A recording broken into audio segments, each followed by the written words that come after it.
All right, all right. Come on into a thriving Thursday. We are getting close to the end of the week, but what we didn't do is leave Natashah behind, baby. She came on with us Good today. morning. Good morning. We're so excited to have Natashah be with us, honey, because I'm telling y'all, this week has been literally fire with the conversation. It And we're talking has. about, getting healed for real. We're talking about topics that require you to do a little, self-analysis, become a little bit more self-aware, to tap into um healing, like I said, healing for real. And I know that with all the goals that we talk about for the new year, because every new year somebody's got a goal. You always talk about resolutions, and we don't do resolutions around here. We do change. Not at all. Yeah, we don't do resolutions. But people, have vision boards and all these different things. But the reality is, it's cute to put on a board. It's cute to It have a is. conversation like that. But at the same time, faith without works is dead. So that means that in order to heal, you got to put in some work. You got to, Ma'am. face some things that you may not want to face, or some things that you've buried your head in the sand for years. The little girl in you, the little boy in you that's still inside screaming, but what about me? What What about about me? me? See me, hear me. Mm-hmm. The very same thing that you've experienced, whether it's rejection or abandonment, we've done the same thing to the little person inside of us. We've rejected them and abandoned them because we've left them in that space and then go back and get them because we wanted to, move forward in life. And so, super excited to have Natashah here. Thank you all for coming on and being with us again. Miss Phyllis, we see you here. Thank you so much. Good morning, Miss Patricia. Good morning, Farika. Thank you all so much. Kelly said, good morning. I am excited for today. Kelly, we are as well, because I Yes, said, Natasha gonna get to these attachment styles today, baby. We know we're she not is. gonna even do Today, anything else. Natasha, you go ahead. you see who over here like this? Look, matter of fact, let me mute. Go ahead, Natasha. Come on. Oh my goodness stuff. Good morning. Good morning, everybody. Thank you, ladies, once again. Happy Thursday. Happy Thriving Thursday. So we're going to kick it off for those of you who may be around pen and paper and can take notes. I'm going to break down the 3 insecure attachment styles. So the reason why this was important to talk about is we were talking about trauma bonds for like the last month with Rev Pat and with Angela and Dr. Sparkle, and understanding that trauma leads to attachment styles, unresolved trauma leads to unhealthy attachment styles, also known as insecure attachment styles, which then leads to something we'll talk about maybe next week if you guys want, called codependency. Codependency is rampant in our nation. We have everybody's looking at the drugs and looking at the alcohol, but that is a behavioral addiction. That is a relationship addiction. It is not healthy in a lot of ways, but we need time to really break that down. But today I wanted us to understand 3 insecure attachment styles that develop when we have trauma and we don't resolve the trauma. Or like we were talking about yesterday, we have the mindset, well, that was in the past. I'm not that person anymore. Let's just go ahead and get up and move on with our lives. All right. So the first one is an anxious and or preoccupied attachment style. Anxious individuals who have an anxious attachment style tend to crave intimacy, but they fear abandonment. So you see a lot of self-sabotage. So the person wants to be in connection. Now, remember, when we talk about attachment styles, we are not just talking about in relationship with a partner.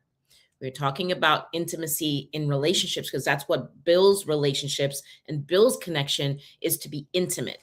For anybody that's listening out there, intimacy does not mean it's not relative to sex. It's not about being sexual with each other. Intimacy is about bonding. It's about connection with one person to another, right? So these individuals that have an anxious attachment style, they tend to seem clingy or needy because they want to, again, they want love, they want attention, they want to feel like they're part of something. And so they are yearning and craving for that intimacy. That kind of came back to yesterday when I talked about how we find ourselves staying longer in places we don't belong. The intellectual mind tells you, like, we need to get out of this. This is not for us. But yet we can't seem to leave. And a lot of people get very judgy about individuals that are victims of domestic violence. I don't understand why they're putting up with that. I don't understand why they're leaving. Today's conversation is going to help you understand what keeps them in bondage. And it's not as easy as it looks. So again, if you haven't lived it, if you haven't walked in it, I'm going to encourage everybody out there that tends to pass judgment to remove your judgment. The other one is an avoidant dismissive attachment style. This is where we value our independence. So you see these individuals that are avoidant dismissive are highly independent. So I'm going to shatter a few souls this morning when I say, if you are proud about being Mr. or Mrs. Independent, that it does not work in a relationship with another person. Okay. Independent means that I am on an island by myself and I don't need anybody's help. I don't need your help. I'm not going to ask for help. Quite frankly, I can handle me, right? That actually stems from trauma. You actually came from an environment where you had to maybe be the most responsible one, or you had to be the one that took the lead in the relationships. So as a result of that, you carried that through into adulthood and you didn't ask for help because you feared disappointment. You feared rejection. You feared that they weren't going to show up for you. You fear where you weren't going to be safe, where things won't be taken care of. So you're like, don't worry about it. I got it. So that's your avoidant dismissive attachment style. The other one is disorganized attachment style. And this is where they desire closeness, but they fear the closeness due to confusing, or if you come from a very frightening, traumatic experience or from severe neglect. So you'll see a lot of this in individuals who have narcissistic traits, right? We talked about that. And I know you guys want to get into that at some point. Individuals, they truly want closeness at their core. They may not show that to you, but they are so fearful of all of their primal needs not being met, you rejecting them, being abandoned, being shut out, not being loved, not being cared for. And that fear is so intense. And that's where you see a lot of masking. That's where you see a lot of pretending. That is where you see a lot of control. Why the individual tries to attempt to control you. This is going to sound really odd. It's really not personal to you. They are fighting a demon within themselves. They're fighting their own fears from their own traumas in their own life still as an adult. And you're in that relationship with them. And I hate to break it to you, you now become target practice. But it's really not personal to you. I have learned that we get diagnosed with things and we start to put people in little containers and categories. And I'm not a fan of that. I do believe that, you know, diagnoses are legit, but God didn't create us to have to be diagnosed and our identities attached to that diagnosis, right? Your diagnosis is something that helps you have an understanding of why something is happening to you mentally, emotionally, spiritually, physically, but it's not your identity. And yet people will say, well, I'm bipolar. No, you have the condition, right? And if that condition isn't treated, it can be problematic to you, your life, and your relationships. But don't define yourself because you have a mental health issue or because you're diagnosed with something. So I don't want to go too far into it, but those are just 3 insecure attachment styles. So I want everybody to think about that. If you can relate or identify with being in a trauma bond at some point in your life, you have to think of yourself and the person you're coming into relationship with. What is your attachment style and what are theirs? And then as a result of that, think of the kind of relationship you've built together and think about how those attachment styles, if we now had children and brought children, the new generation, into the mix, what did we teach them on both a verbal and nonverbal level? Angela? I know That's good. That's good. Listen, I'm telling you that all of these, everything that you said this morning, I'm sure somebody can either see themselves or know that you're in an intimate relationship with someone who's displaying these same traits. Mm-hmm. And now it helps because we go through life a lot of times thinking that it's just us and thinking about, the things that have happened to us and looking at it from a lens of what we've experienced to the Mhm. degree that we can't see other people and realize and recognize that they're operating out of the same lens from Mm-hmm. Correct. their perspective. So Correct. when we become judgmental, it's like you have no idea what somebody else is. You know what they say, heavy is the crown, or Mhm. is your neck strong enough to handle the crown she's wearing, or imposter syndrome, or people pleasing, or all the things that people do. A lot of times it's out of survival. Yep. Yes. Survival because Yes. you're just trying to make it through life without being scarred, without being broken, without being traumatized, without It feeling that happening rejection again. or yes, and what you see on the outside of somebody that you say, oh my God, they're always so happy and positive. Mhm. For some people, that's a facade. They've Mhm. created a whole nother representative, Mm-hmm. with Another these identity. Yeah. happy To put that's characteristics their just to mask. Of survive through course. that day, and the average person, I know that Monica G used to say all the time, how's your heart?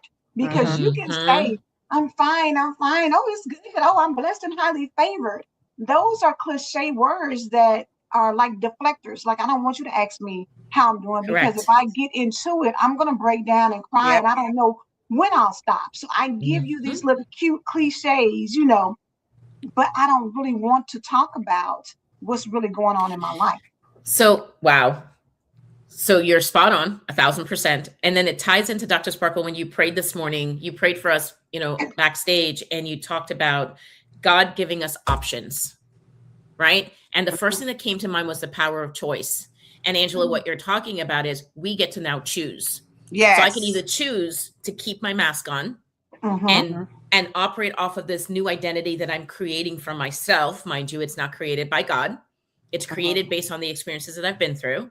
So I can either choose to stay in that place, right? Where I'm still unhealed, I'm still emotionally and mentally not well, right? Behind the scenes, I continue to suffer, or I can choose because God gave me the option to put the mask down, to stop judging myself, to forgive myself, to receive his Mm-hmm. grace, to receive his mercy, and see my identity and know my identity through his lenses, through who he says I am, not who my experiences says I am. Yep. Right. And Yep. I don't know if you guys remembered, or I think Angela talked about it, the beauty queen. She was, I don't know, Miss Universe, Miss Yes. World, or Mm-hmm. whatever. Mm-hmm. Mm-hmm. Right. Beautiful girl, gorgeous. Yes. She won Miss America, whatever it Mm-hmm. was. But And that then inside. her heart, right? Mm-hmm. Everybody looked at her. I mean, it's the same thing with me. I went to a speaking event recently, and my first words out of my mouth to these individuals was that I'm a recovering addict. I had the entire room shook. Why? Because of the way that I was dressed. I walked into the room. They immediately passed a judgment. Your wisdom, like Correct. Right. They're like, They're looking yep, like, no way, no no way. way no could she way. have been. Yeah, no way. Yeah. And so when I started telling them that my history, people came up to me and rather than listening to the statistics about addiction and all that kind of stuff, they were more focused on, I can't believe you went through that. And I said, the only Exactly. reason why you can't believe it is because the minute I walked in that room, you passed a judgment on me to assume that I was something you thought I should be rather than understanding me as an individual. And that is not a right or wrong thing, but we just have a tendency to do that in life. We look at people and we draw this conclusion, but we don't have the facts. And I have Yeah. always said At all. that unless you've walked in someone's shoes, Then you you don't have know their shoes. you don't know their But shoes, and you they And say you don't couldn't judge a even book by its cover, but at the same time, we do all the time. You take a look at somebody, and let's go further than that. Not only how they present themselves and how they look, but you want to know, where do they live? What are they Mhm. driving? All of yeah, those and things like build literally you're watching them walk out to their car. And I'm right. saying this because I'm not saying this, but I've been guilty. I've been Mhm. guilty to Mhm. watch to see what kind of car they get in. Oh, well, they just got in a Nissan, so they might not Right. have it And all so it together. How lowers does your that determine that they don't have it together? Really, they exactly. do because Exactly. they are credit is like they spend their money wisely. Like, Wisely. Exactly. The Or let's Nissan take works it a the step same way a further. Mercedes does. Thank you. But let's take it a step further. It's people who are homeless that oh are my God, brilliant, I'm that were Mhm. running Fortune 500 companies, but for Mhm. whatever reason, something broke to where they felt like Correct. not that they didn't have the money to sustain whatever was going on, but Yep. they break to where they felt like, I don't want to be responsible for anything. Or anybody. And the same happens with people that struggle with addiction. What you just said is this: they are good people. They are highly intelligent people. They're very creative people. Many of them come out of their addictions very successful in life. I know quite a few right now that run multi-million-dollar businesses, right? That's not what it's about. And you don't know their story. You don't, exactly. Like, I love that song because you really don't know people's story. You don't know, like, and especially people with high energy people, they're just pretending, they're just faking. Like, how do you know if, for me, it's my new this is after healing. Like, right. Like, but you don't know what that person did to get to this joy place. And they stay there because they know if they come down, then they could fall back into their mental health. Yes, that they really, it's still in them, but they have learned how to deal with it, and you learn how to climb out of I use the analogy of you learn how to climb out of the hole, right? You have resources in life that teaches you how to climb out of the hole, but so now you're more aware that if I get too close to that hole again without utilizing my resources, I run the risk of falling back into the hole. And you do, because it's just like anything else, and how people understand when someone's a diabetic, they're a diabetic and they stay away from the sugar. Why do they stay away from the sugar? So that it won't put them in an attack. Like, they don't want to have an attack. They don't want to be sick. They don't want these things. Yep. So it's same with mental health. I stay away from that category because I know it's not good for my health, my mental health. So I take the medication that I need. So that means I have spoken with somebody and they have told me how to cope, what to take. So I want to tie that into those who have a tendency to judge addicts, drug addicts and alcoholics, right? Drugs and alcohol is a coping mechanism. Underneath the using of drugs and alcohol is a significant mental health issue, right? And not necessarily an acute diagnosis of schizophrenia and bipolar. Not every addict that's out there, including myself, like, I'm not bipolar and I'm not schizophrenic, right?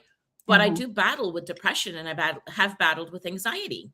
That is on the mental health spectrum, right? People have a tendency to say this, and I'm God, thank you for the opportunity to be able to say this out loud. People say, when they talk about addiction, they categorize it as drugs and alcohol. And I'm out here to help people understand addiction is the umbrella, and underneath the umbrella is a coexisting illness of mental health and substance use. That means people who have primary mental health issues, the bipolar, the schizophrenia, the generalized anxiety disorder, et cetera, major depressive disorder, that is a primary mental health issue. But underneath that, there is a mild use of substances, whether it's illicit or not, or they stop taking their prescription medications, because many of us like to play doctors and decide, well, I'm not going to take that medication, or God, right? Or take it when they want to, or some take it in conjunction with, well, I'm just going to go ahead and have that drink, or I'm just going to smoke that blunt while I'm taking this antipsychotic or this antidepressant medication. That is a use, misuse, and or abuse of a mind and mood altering substance. Although prescribed by doctors and it's not illicit, you're still misusing and or abusing a mind and mood altering substance. Now, on the flip side of that, individuals who battle with illicit drugs and have chronic use of mind and mood altering substances, when they go to treatment and they remove themselves, they start abstaining from drugs and alcohol, the problem isn't solved. They haven't arrived. Now they have the mental health piece that they need to address, that they've been running from, that they've been masking from, because they didn't have either healthy coping skills, or they didn't know how to use those coping skills. Or like Angela said, for people who are unhoused, you don't know what they've been through. 99.9, 100% has unresolved trauma, unresolved grief and loss, right? There are things that have happened in their lives that they have had a difficult time coming out from under. And when you Uh-huh. don't have healthy coping skills, and when you don't know what you don't know, you're going to reach for whatever is within your reach, Yep. right? You're going to surround yourself with like-minded people and find yourself doing things you have no business doing, Yep. right? Now let's That say is this, Natasha, because from a lot of people, you think, oh, girl, I'm not doing drugs. Oh, girl, I don't have a problem Thank with you. Come on. alcohol.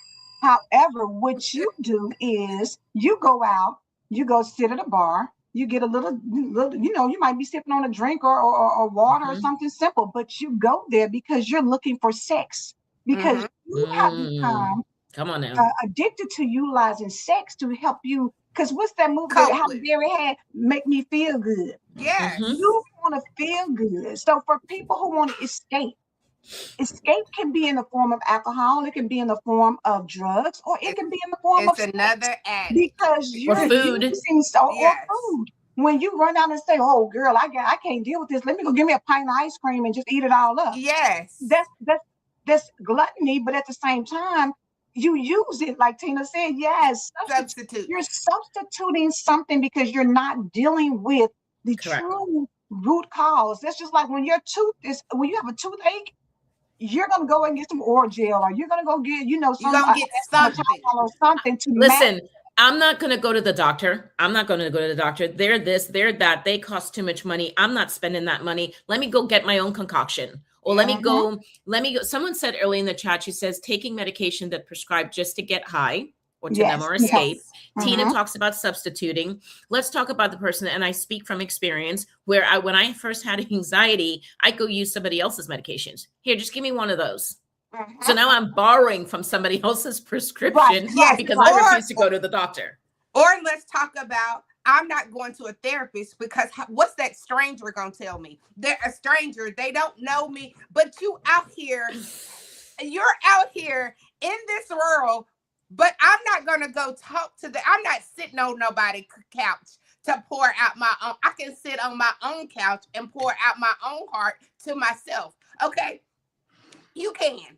And most of the time that works for that moment. So that moment you decide that I'm not going to have sex. I'm not going to be on Facebook twerking every day. I decide that I'm going to get myself together. Okay. So that month you're good. Then here comes the next month. So now you go back to the bad behavior again. Now you're twerking. Now you're at the club. And I mean, twerking, if that's your thing, that's your thing. Like everybody has their own thing. But I'm saying, where is it coming from? It's a root from it. It's a root from it. You got to pull that root up. Like it's still like your book's stating over and over. Where did the root? It's a root cause to it all. Like you To didn't just wake everything. up and decide. Everything has a root. Regardless Everything of whether you does. believe it or not, Yep. everything stems from a root cause. And this code says sex, attention, men, shopping, sugar, All of it. all addictions I have or am battling. And Nicole, I've Nicole, been there.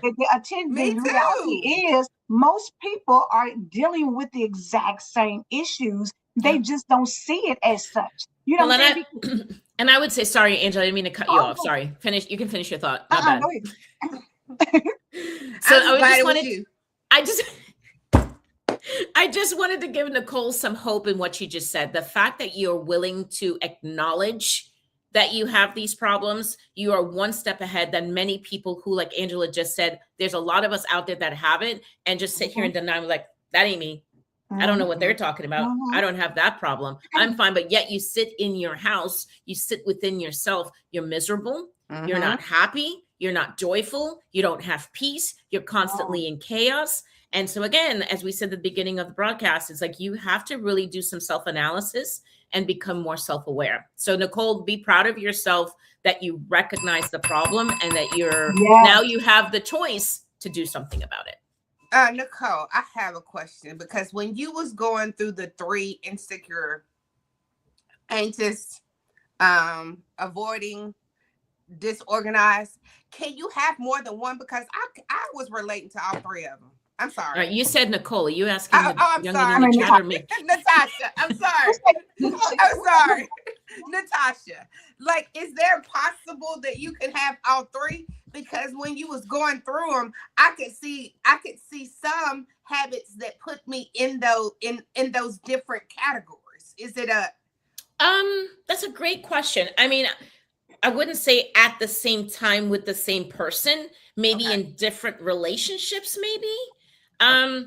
I can't say, I mean, I've always found with working with clients and even in my own life that one always stands out more than the other, Okay. right? Okay. So that's maybe I have to do a little bit of research on that. I think that you might be seeing a little bit of yourself in each, but if you look at it much more closely, You're which one fine. really is sort of the stronger one for you? The Which more one do you find dominant Okay. one. yourself Makes attaching sense. more in Yeah. your Makes sense. relationships? So, Natasha, I'm gonna go back to Nicole. She made the comment, I have overcome sex, men, and attention, but I'm working on sugar and shopping. mhm, When we look at um, what we feel like maybe our levels of addictions, you know what I'm saying? And some mhm, Mm-hmm. are maybe worse than others in our mind, you know what I'm saying? But at the end of the day, excess is excess. And so excessive, Mm-hmm. you may feel like, oh, shopping, girl, child, I just went out and shopped, but it's no big deal because I'm not hurting anybody with that. However, financially, it puts you on a less than solid foundation because now mhm. you're doing stuff or you're getting things just for the high of, okay, I can go out here and buy it. So is it the fact that she's overcome the sex, the men, and the attention, which we feel like may be more detrimental because sex could open up to some type of disease or different. Do you know what I'm Yeah. saying? So, Men heartbreak. So is the root actually being dealt with, or is it different roots for different addictions? Angela, do you have a bachelor's or a master's in psychology? Because Girl, you're asking all the right questions. So, Yeah. Nicole, I definitely want you to come back to the morning show and not let me be the one that scares you away. But what you're talking about is what we call a process addiction. You may have abstained from men and attention, but now it's processed itself into working, sugar, and shopping, right? So the answer to Angela's question is no, we have not gotten to the root of the issue. We've removed something with, think of it as a tree and you broke off a branch. So men represented a branch, sex represented a branch, right? We Mm-hmm. broke the branch off and say, okay, I'm done with that. But we haven't really dealt with the root issue because, and how do I know that? Because now we're on a different branch. And I actually have a tree.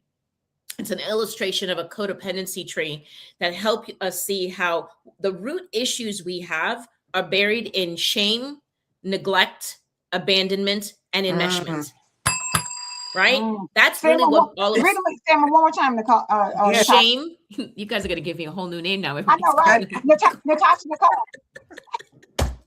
I love it. In high school, they used to call me Shaka Khan. So, Oh, I can see but that. so it's rooted in shame, neglect, abandonment, and enmeshment. Now, with neglect and abandonment, it's both physical and emotional. So it's physical abandonment, physical neglect, emotional neglect. That's the root issue for all of us. Something happened in life that introduced shame, right? Something happened in life where we were either physically or emotionally neglected, we were Mhm. physically or emotionally abandoned, and or we were in an environment. So enmeshment is where we are entangled in each other's lives and we have no boundaries in our relationship with each other. Many Mm. cultures and generations have a lot of enmeshment. So while many cultures and generations would be like, well, we didn't do drugs and alcohol, you guys were severely codependent. And you have now passed that on to the next generation. That's why I live to help people understand what codependency is and how damaging and destructive it is in relationships. So if we're not treating those root issues, then we're going to be breaking off branches. We're going to be pruning the tree, so to speak, but there's always going to be another branch there that we break off on and find ourselves using as a way to escape, to numb, avoid the real rooted issue. So great Just like question. in the Bible when they talk about demons and Yep. you talk about something that spirits jump from one person to the other. You know how they say you Mm-hmm. got to make sure Mhm. you're good because you can be in an environment and somebody's dealing with a demon and it'll jump out of them and jump into you. But that just means that you've got to work on becoming strong in areas where you can't allow yourself to be maybe if you're, if you're a recovering drug addict, you don't need to be in a party where everybody's doing coke and whatever else, because that's a temptation and a trigger. But I want to go to Absolutely. these comments are fire. Hold They on. are. Kelly said, I had a man addiction, but I just wanted to use them. My mom had taught me that was what you did. Take what you could get and move on. That's one. Farika said, And how many people was brought when up it like comes that? to the styles, what are the overcoming steps? Are they different for each attachment style? Tina said, I've overcome boosting, and anyone who knows that's a challenge in itself.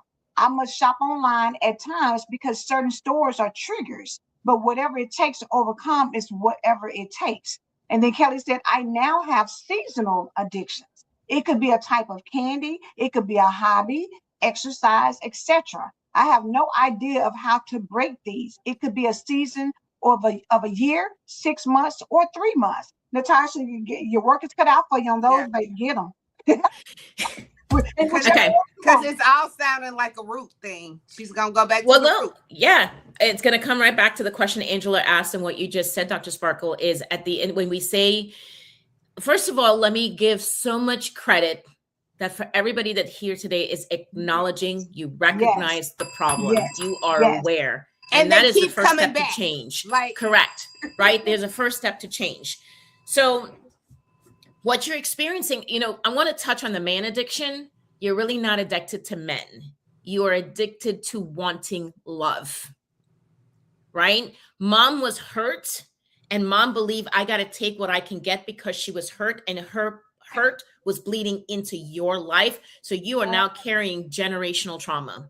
You're not even carrying your hurt. You're not even really hurt, but you're hurt because your mama's hurt. You ain't made it to yours yet.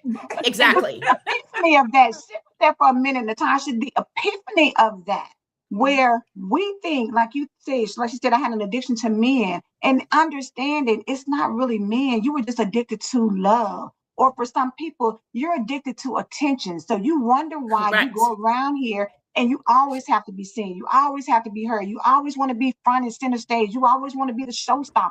But that stems from you didn't get attention when you were younger. So you were now, so that root issue we talked about, they were neglected. Yes. They were emotionally neglected. Yes. So that's the you root the one that issue. told, girl, get somewhere sit down because we don't want to hear that. Girl, be still, because girl, be quiet. I'm tired. I don't feel like hearing that now. And what happened was men started giving that to her because they said, "Ooh, I like your butt. I like," men started saying that, and that they start sexualizing you. That attached to that, and he was like, "Ooh, yes, okay." So now, because it's like a high, now I'm getting that high. Like, I mean, let's talk about it. It's a high. It puts you on a high for a moment. Yes. It gives you. You're going to start popping because you're. What is it, Natasha? The dopamine. Yeah, the dopamine levels, right? You get dopamine spike. So this is what drives addiction, right? Is the low dopamine in the brain.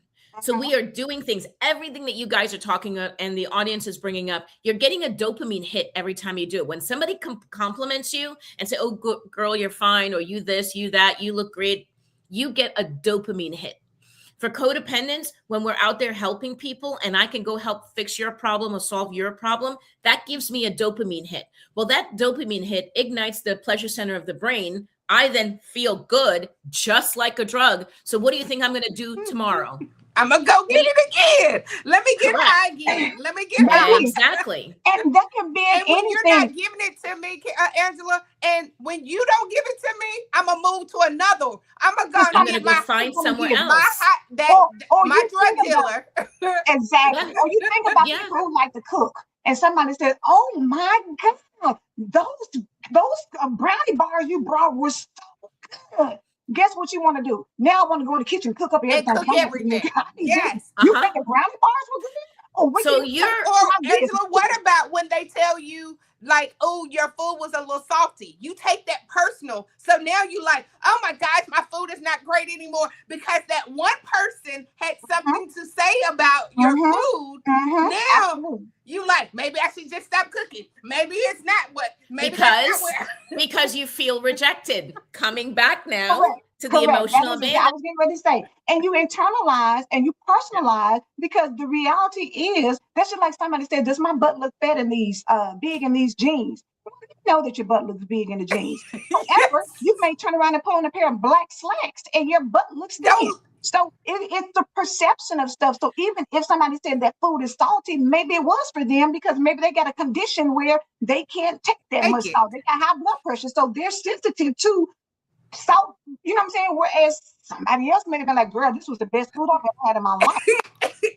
But you can't internalize every Oh single my thing gosh, that is that is going so on. good. And then So too, it's also person sensitive because Yes. somebody said that your stuff is salty and you don't really care nothing about them. You could care less what they tell you. But for yeah, somebody that you hold in esteem or that you love or that your spouse or your children say, man, mama, you didn't do nothing with this meal right here. I hate it. Now you're feeling in your feelings because now you're like the people that you love, you want them to always see you in a Validate. and validate you and there's give the word. you Ding, ding, ding, Validate. ding, ding, ding, and ding, ding. Validate. there you go. Validate. Okay. So there's a really great book out there, called The Four Agreements by Yes, Don yes, Miguel Ruiz. yes. And so what Angela's talking about, he says on page 13, I had to find it. He said 95%, get this, 95% of what you believe to be true Is it is a lie. 95%? Because it's based on somebody else's belief, somebody else's experience, and not your own. So that is why we find ourselves taking things personally. And his very first agreement is don't take things personally. Why do I take it personally? Because you just said it. I want to be validated. I want to be seen. I want to be acknowledged, right? My limiting beliefs, you guys have heard me do a show on limiting beliefs before. Limiting beliefs come from experiences I had had. If I didn't have that negative experience, I would not have had that limiting belief. And then that wouldn't have changed the trajectory of my life. Yeah. Right now, I don't And regret what anything you that's tell happened me, in my life, but with her mom, she had a something that happened that caused her to believe that men ain't men, shit, so Yep. use it for what you can From get. her experience, from her mama's experience. Experiences, exactly. So that she had a limiting belief that the only thing a man can do for me is pay these bills or do this and the other or give me money or whatever. That was a limiting belief because there's men out there correct, who can love you and cherish you and honor correct. you and Yep. respect you. They exist. But in her experience, they didn't. So she felt like the best thing for me to do was pass this on to my daughter so that she doesn't have the experience that I had. Because she wants to protect her, Yes, which is a primal need, but that is not how you protect your children. You don't have them living in fear and going out there and hurting other people. Right. You know what I mean? And potentially But I'm putting a them in good, danger. I'm just making sure my kids don't have to deal with it. I'm just But covering. that's potentially putting them in danger because the reality is Correct. maybe the men in your life just gave you money and did for you. But what if you ran across somebody who was triggered by that and became abusive as a result? Because you're not going to use me. Yep. You never know because we're dealing with people who have alternate things. But let me get Natasha Nicole. for you for Nicole. On point, Natasha Nicole. I was molested, raped, abused throughout life by different men as if there was a target on my back. Now I thought I was healed from it all, but there was a time in life I was closest to God and my healthiest and still addicted to the gym and bettering myself. Then I was feeling sexy, fell into the manhole again. So tell us, ladies, how do we get free? How do we heal? Ooh, that's cool. Who wants to go first? I mean, I'd love to, I'm but if giving you're that all to the therapist. Here you go. okay. Let me get on mute. No, it's not even a therapist answer. You said that you were at your healthiest. I want to make sure I get this correctly. First of all, let me say I'm very sorry to hear what you've been through, because that is not easy to have to walk through that and come out the other side and be able to be brave enough and have courage enough to be able to announce that here in public, right? So that is a big deal, first and foremost. So just thank you for trusting us and allowing us to be here to be able to help you with that. So and sending hugs. We're embracing you as we speak. Yes. Embracing of you because this is a safe place. And it is, she's using this as her safe place to speak on this. Very true. She said, I was closest to God and at my healthiest. Pause right there. You have to really analyze, how healthy were you? Did you know God? Did you truly believe in God? Here's why I'm asking the question. I can know something, but if I don't truly believe it to be true, then that's going to show up in the way that I walk out in the world.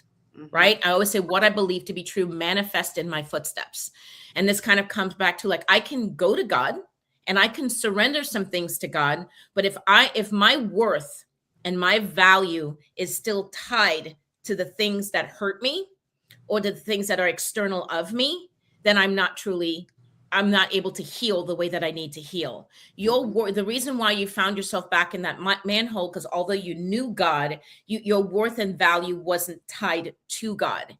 You didn't understand or learn that your identity is in Him, not in those things. So you started going to the gym, again, getting that dopamine, getting that adrenaline hit, started feeling good, started feeling better about yourself, which is not a bad thing, but people can get addicted to that. We grow dependent upon that because of the way that it makes us feel, right? So now you're taking care of the exterior. You're looking good, you're feeling good, which is good, but still there's that root issue now where there is, what's coming to mind is there's shame around all the things that has happened to you, which diminishes your worth and your value. So although you look good on the outside and although you feel good, and yes, you have broken free because those traumatic experiences aren't happening anymore. And that's amazing. And that's wonderful. There is still shame at the roots that we need to be able to go before God. We need to also ask for forgiveness. And that's probably going to be another conversation for another day, because you're going to probably say to me, well, I'm the one that was the victim. Why do I need to forgive myself? Because the little girl in you, Dr. Sparkle's got it, that little girl inside of you, she still believes that somehow it was her fault, or she was responsible, or there's something wrong with her, why she went through what she went through. So we have to release the younger version of selves from that pain so that we can truly move forward and really believe that our worth and value comes from our identity in the God that we believe in, and not in the things that we have been through. I hope that answered the question. Baby, that was a good. That was all God. That was the Holy Spirit. Now, I love, like, even though God sent us to school to get education and get wisdom, right? But God, the Holy Spirit still gives us what we need at that moment. So you gave her all Holy Spirit. Like, she couldn't go to a book and be like, okay, unless she go to the Bible, and the Bible's going to say that. So I understand, though, because we all have been in different places with God. Correct. We have, I believe you, God.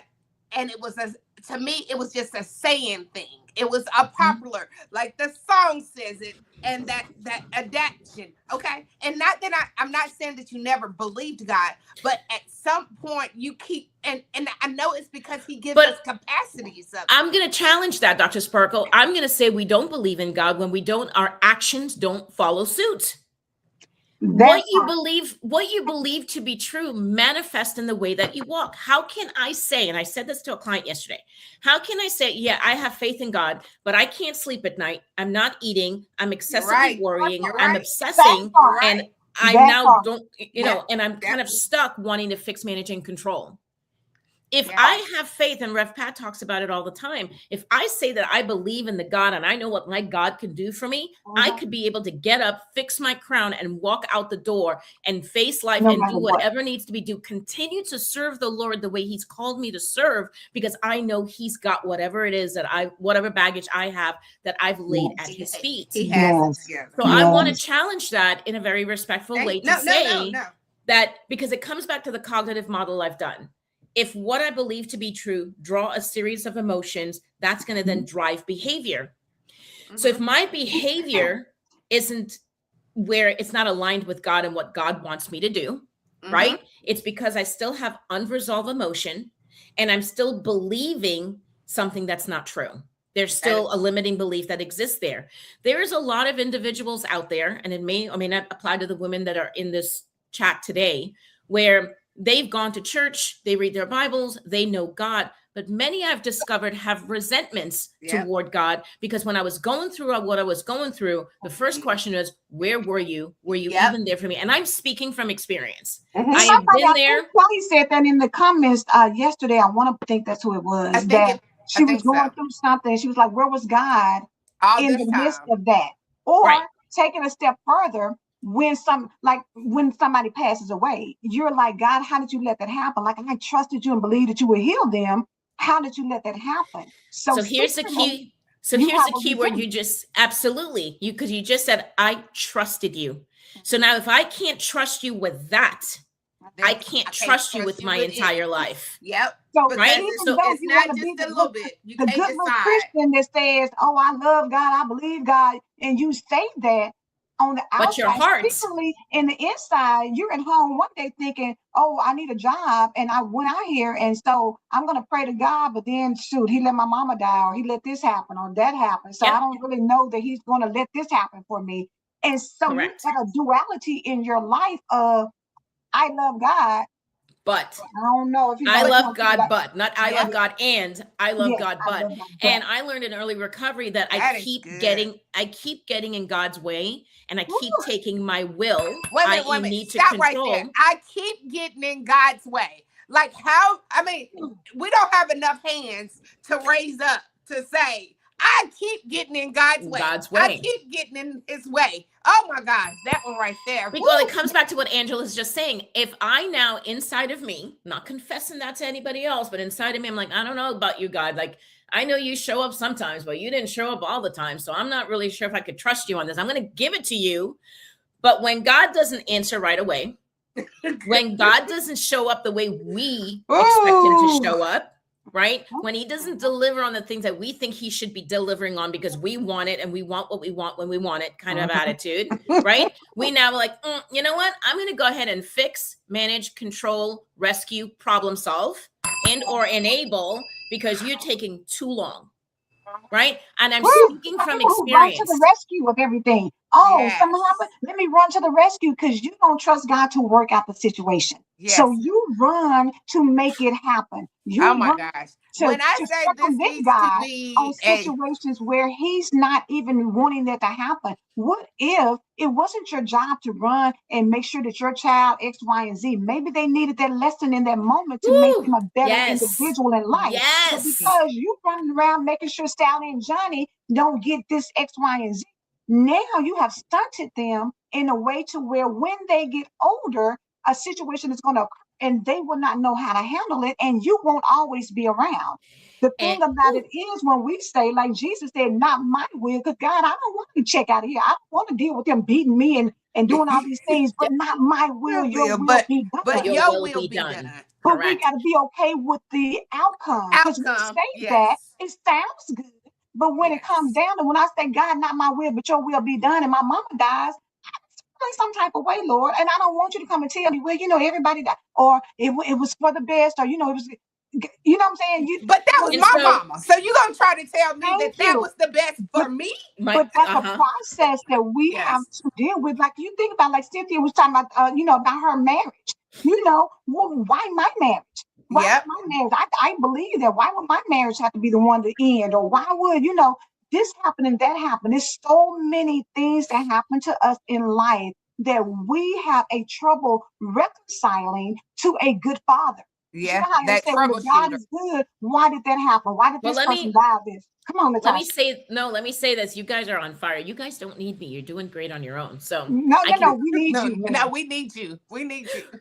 The reconciliation with God is the very first thing that I had to do in my early journey of sobriety. It is also the very first thing that I have clients do in the program, because if you can't reconcile with him, you're not going to overcome the obstacles. Whatever it is that you're battling in life, you're not going to be able to overcome it. So you have to reconcile with him first. As a result of reconciling with God, that is what makes me transparent with my story. I have no shame. I have no guilt. I'm not angry. I'm not hateful. I'm not resentful. It happened for purpose. Yep. All of the things that I have been through in my life, from physical abuse to sexual assault to verbal and psychological abuse, being abandoned, being rejected, having lost custody of my children, losing my house, losing money, you name it, it happened.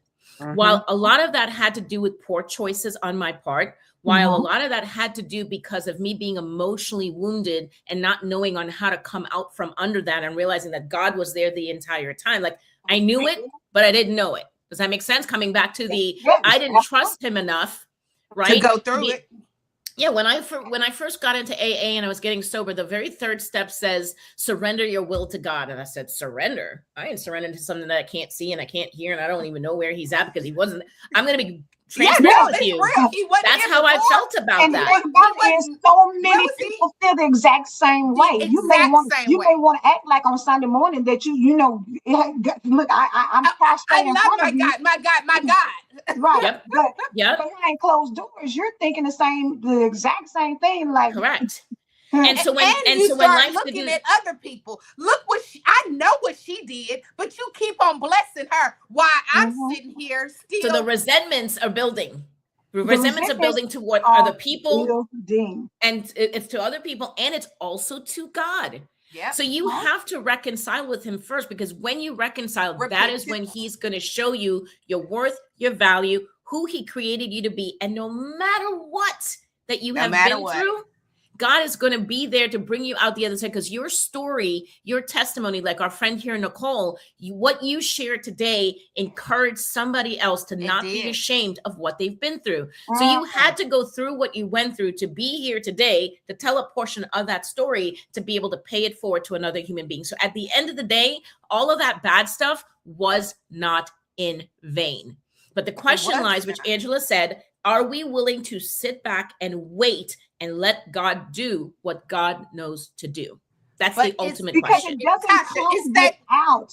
Go ahead, Parker. It's that weight, though. That weight, because in their mind, the weight is their time clock. Like, they still have on their clock. Okay, it's been 3 months now. What's going on, God? Like, you told me to wait on you, and you're so busy of still talking about, but when is it going to happen? When is it going to happen? That you have skipped all the assignments that he had for you in this wait, because you're still focusing on when is it going to happen.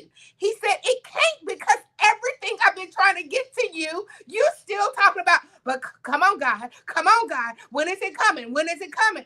I still trying to prepare you. The reality is, what if it never comes? Are you okay with that? I still love you, God. And that's the thing, because let me say this. Yeah. We talk about the Job. Everybody always wants to talk about Job and having the patience of Job and all the things that Job went through. The reality is, when Job was going through what he went through, the devil said, what about Job? And I mean, he came and God said, have you considered my servant Job? God said, do whatever you want to do, just don't touch him. Yes.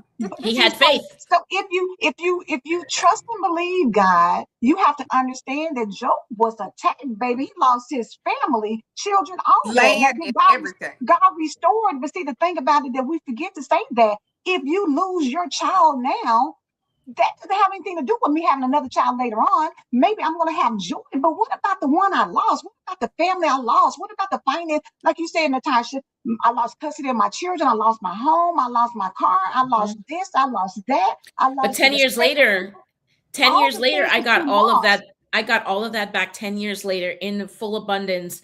And it came off the heels of me surrendering my will in those 10 years and serving him and being more obedient to him over the course of those 10 years. My kids finally grew up, and and I understand people lose their children. There's so many people out there that can't have children, but there's so many other children out there that need a home, that need a family. Yes. We have to get out of the mindset of how we want it done, and realize that God has a greater plan for us. Nicole said, I struggle to reconcile when I hear or see a child being abused. Why, God? I don't understand it. I really wish we had more time, because the reality is, when we know the power of God and we know what God can do, think of what God did in all of us that are here right now listening to the show, and what you've been through. Look how God is using you and using what you've been through to help another person. We don't like Exactly. the abuse that's happening in the world. Nope. There is a fleshly person on the ground here on earth that's hurting that child, right? And you may say, well, God's allowing it to happen. God also has a plan for that child, and God will use that child, even in loss. And this is a very sensitive Mm. subject. Even in loss, when we lose people, whether we're ready for it or not ready for it, Mhm. it can be used for greater purpose. I know a woman right now who lost a daughter many years ago due to addiction. That woman is out there on a crusade, educating people, using her daughter as a light to help other people get educated and aware about addiction. So God is although it's a still gonna come loss, through. And he's she still God may is coming never still through. have like, done that had the situation not happened. And the reality right. is, it's going to be things in your life that are going to happen that you will not like, because that's just because we're human. Mhm. We are conditioned to getting that opportunity to have some things and enjoying it and never wanting it to end. If the world were to say, we're going to stop producing whatever your favorite thing is, you're going to be disappointed. But guess what you're going to do? Move Fine on. enough. You're going to still continue on with your life. The quality of your life depends on whether or not you say, God, not that why did you do this, but God, thank you for giving this to me for the people, because it wasn't mine to have anyway. You Yep. loaned it to me Yep. because I'm only here for a specific period of time on earth. And once you can get that in your system, I'm not saying it's good. I told you my mama's birthday was yesterday. My mama passed away in 2000. This is 2026. And I still can cry and say, I wish I can call my mama. I wish I can see my mama. I want to talk to my mama. But God saw otherwise.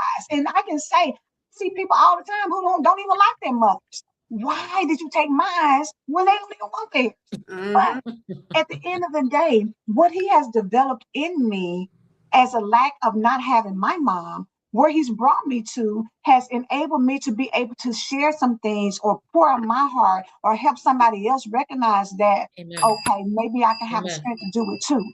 You Mm-hmm. never know, but you got to be able to get yourself to a point where you are okay and you know that you're okay. And you Yeah. understand that even when God does things that we consider bad, in the grand scheme of things, it's honestly not even about us. The It's things that not. happen in life are all about Him. And when you get that in your head, anything that happens to you doesn't have anything to do with you per se. Yes, you're here, but Yeah. it's not even really about you. It is Listen, all about the glory of God. I At say the end of thank the you day. now when God take things out of my life, when things are Mm-hmm. removed, whether in the Mm-hmm. physical sense or, Mhm. I lose Mm-hmm. someone or something, I say thank you. Now, people will Thank say, you. well, why are you saying thank you? Because Mm-hmm. God, I love Jeremiah 29:11, for I know the plans I have for you to give you hope, Yes. future, and for you to prosper. If I truly believe that, everything he gives and everything he takes, he is doing it for purpose because he sees the way. He knows ahead of me things that I Yeah. cannot see with my eyes. Right. So I have to thank him even in the storm. And I'm going to tell everybody who's hearing this today, I wasn't this person 15 years ago. I was bitter. I Me was either. resentful. I was Yes. angry. Yes. Exactly. I wanted to tear I wanted to set the whole world on fire because I made it And about let me. it And like, just burn. absolutely. And like when Angela That, said, it was always about why me? And, why is this happening to me? Now I say, okay, first of all, thank you for what's happening, given or Mm-hmm. taken. And what do you want me to learn from it? What is the Yep. lesson that, that I need to take away that, from that experience? And that that part. changes the game, changes my perspective on life. And I deal with things. That's saying that it's like Angela said, it's not that it's not painful. I'm Mm-hmm. still human. If you cut me, I bleed. So I have feelings and I'm going to cry about it, be sad about it. But I don't hold on to those emotions like an anchor to my feet anymore, where it paralyzes me from truly living the life that he's called me to live. And that's what the Now let's go program to is based Kelly's on. comment. I have not heard of sozo, Kelly, but she Neither. says a biblical healing between you and God, Jesus, and the Holy Spirit. So that's something for us to, look into for Yes, I sure. haven't So thank either. you for sharing that. But Natasha, I love that you say that because learning to say thank you was a taught mentality. Like you Mhm. didn't like And it's a that's what I it think shifts. about God. That's what I thank God for his patience. He is so patient Patient. with us. Oh, Yes. Yes, yes. because Yes. if it was us, it would be another story. Like I told you not to touch it and you keep on touching it. So I'm gonna cut your hand off and go about your business. But he's so so patient, because the way to say thank you now and to really mean it in your heart is a total different mind change. But I'm telling you, these people are blowing up in the comments. I I don't love know. Miss Phyllis's comment. She said, "Thank you, Natasha. You broke it down. My life experiences brought me to fully get out of my own way by aligning my life totally to God's will. I believe God for my purpose in life. Jesus is truly my Lord." Nicole says, "Oh, yes, and God blessed her in her mission for her daughter. I am on a crusade right now for my sister that didn't survive all that we went through. She died of drug overdose in 2022, and just now, like literally yesterday, am I finally able to speak publicly about it to help others. See my campaign on my page and please help." Nicole said, "That's good, Natasha." Angela Sparkle, thank you all. And thank you all for being here Absolutely. with us. We are at the top of the hour, and so y'all know we can We really are. be talking about this. So the beauty of this is, as a result of you all and me and Sparkle pleading and begging and putting it out there in the universe, Natasha has agreed to come back. So she will be a regular on the show Tuesday, Wednesday, and Thursday of every week. And so, y'all, we are healing for real in 2026. And so the thing about it is, don't censor yourself and keep yourself away from healing, because the Don't. reality is you can't heal from what you don't reveal. And Mm, this is a judgment free place. We're not It judging is. you for whatever addiction you have, whether it's men, whether it's food, whether it's sex, whatever it is. We're Whatever it not is. doing that. And, Tomorrow, let me say that Christina Addison will be here. She wrote a book, a first time author, The Girl Who Didn't Break. And a lot of the mm, concepts and things that we talked about today, Natasha, is rooted and grounded in the trauma bonding and the things like that, in her story. So wow. I'm telling Yeah. y'all, baby, I sick just with want to scream Empowered out, One Show. Angela, before we end. Okay. Remember, anything that hurts is for you. Mm, Just because it hurt does not mean it's not for you. A hurt, you know how you say hurt people, that hurt that you realize, that ouch, that hurt. It's for you to sit Mm-hmm. in it, get the revelation that you need, get the faith that you need, increase your love, increase it all, but don't stop running running every away. time it hurts. Yeah. Because a lot of things that's going to be said, it's going to hurt because you can relate to it. Mm-hmm. But we have to stop running so that Mm-hmm. we can get the healing that we need and take off those tennis shoes and take off that track. And can we teach our kids? Can we teach our kids at a young age, give them permission to feel whatever it is that they're feeling, and teach them healthier Yes. ways on how to deal with that? Can we do that in the interim as well? Yes. Yes. And can we also do, if you're not okay today, if you're not okay in the moment, it does not mean you're not okay through the whole day. It's just a moment. Right that moment you felt it. And Right. it's still gonna be okay. But stop masking that it hurts. Like, tell God it hurts. That hurt. Yeah. Okay, it's so much to it. But we want you to keep on coming, because God is sending Natasha to us for a reason. And Absolutely. and we As cannot I tell take you, this for granted. Natasha, for such a time as this, just like Esther, there's Yes, a ma'am. time where the world needs to be healed, because some things that will be coming down the pipeline requires you to be healed in order to withstand it. Amen. So take Amen. this time to really pour in, and take this time to share it with somebody that you love, that you know needs to be healed, because they may not receive it from you, but they can sit back and watch it at their leisure and get some healing themselves. So everybody won't tell you what they need, but if you know, or if you get an unction from the Holy Spirit to share this with somebody, don't don't Dude, don't hesitate on that. And just Share. imagine as we all heal together as a collective, how we get to pay that forward to people, and we just keep doing that over and over. It just makes the world a better place. at high action, because they're Yes. watching. People are watching. We love you too.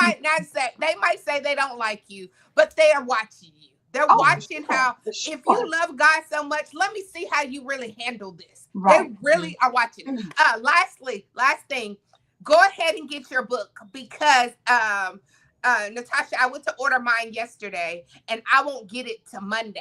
So and I have Prime, but you know, Amazon has their thing. You know, we just had bad weather and things Yes. happen. Right. So go ahead and get your book because February 1st, we are kicking off our book club.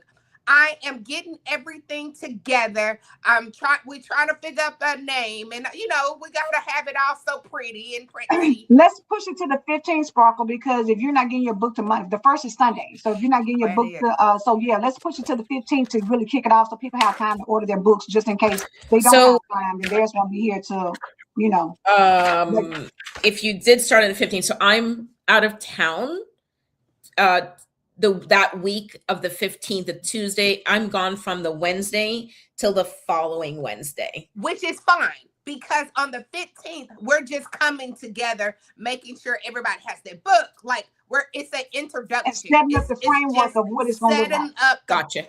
It's just an introduction, and I can send that to you. That's just a straight introduction, which I think that would be good because the main, you know, we're going to wait until the next one where you're really going to come out and do the work. But can you give them the name of the book again, just in case we have some new people in? So it looks like this, Tree of Life, right? And it's called Getting to the Root of It. I know it's kind of tiny up at the top, but Getting to the Root of It. Put in my name, Natashah Khan. There's an H at the end of my first name, so it's Natashah. And again, it's Getting to the Root of It. And again, you know, you'll get it if you order it today. You'll get it by Monday and be ready to be part of the book club. This is exciting. So I'm excited about this club because when you have something to follow, like we have, and you're gonna be able to write in it and do whatever. Do not get this book to pass it along to somebody because you need to. No, don't get the Kindle. No, get the book. Like and get the book because you need to have it in your hand. Get both. You know, where you can read it while you're on the road, but also have it in your hand because I actually had a friend that did that. You got to do everything to this book. She said, date again, Sparkle, for the first. Okay, February 15th will be the first day. I don't even know what day of the week that is. That's a Monday. Sunday. Hold on. It's a Sunday, I think, because the 14th is on a Saturday. Oh, yes. The 15th is a Sunday. So it's the 15th, and we will always have it will be the 1st and the 15th. So that you can always remember on the 1st and the 15th is our book club time. That's the time that we're going to dissect and break down, but we will break all that down on the 15th. Yeah. The whole point right now is get the book. Get the book. Get the book. Get the book. Get the book.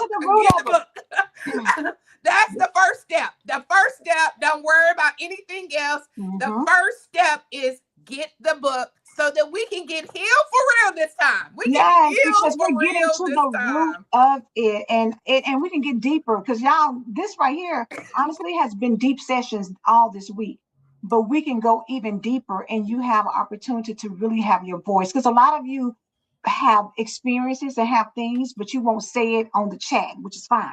Mm-hmm. But when we have the book club, we can actually have deep conversations and really share some things that can help. So we need to get out of here. Reverend Pat is on sabbatical this week, so no daily devotional after this. Come back tomorrow with Christina Addison so that you can enjoy her being here and support her as well.